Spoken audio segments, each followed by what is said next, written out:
Tuloy ang turuan ng Senado at ng Kamara sa kung sino ang nagpapadelay sa impeachment trial ni VP Sara Duterte. Ang git ng impeachment court, hindi sila ang kalaban. Nasa frontline na balitang yan, Marian Enriquez.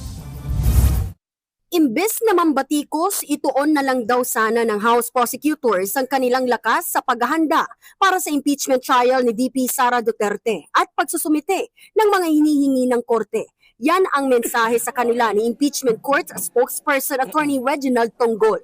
Aniya, wala pa rin daw kasing binibigay ang prosekusyon na attestation para patunayang wala silang nilabag sa konstitusyon kaugnay sa impeachment case. Gayon din ang notice of appearance ng prosecutors. Kaya giit ni Tonggol, ang prosekusyon daw ang nagpapatagal ng proseso. So it seems na hindi po yung impeachment court yung unprepared. Ano po ba ang motibo para i-criticize po ang impeachment court? Dapat po yung energy po nila na pag-criticize sa korte ay ginugugol nga po nila doon sa kanilang kalaban dahil hindi po nila kalaban ng korte.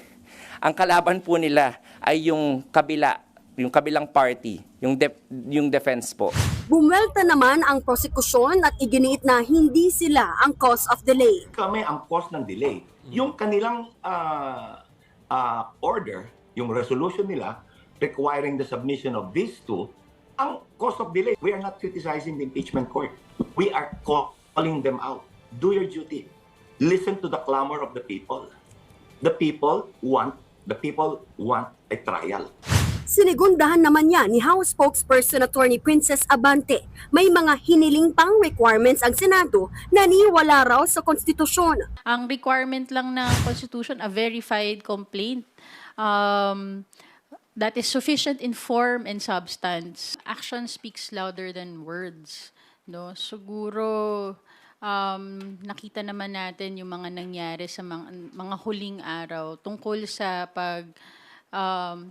ko-convene ng impeachment court. Yung katulad nga ng sinabi ni Presidente, we want the impeachment process to just continue. Nanindigan naman ang Kamara na handang humarap ang prosecution panel at ilabas ang kanilang mga ebidensya.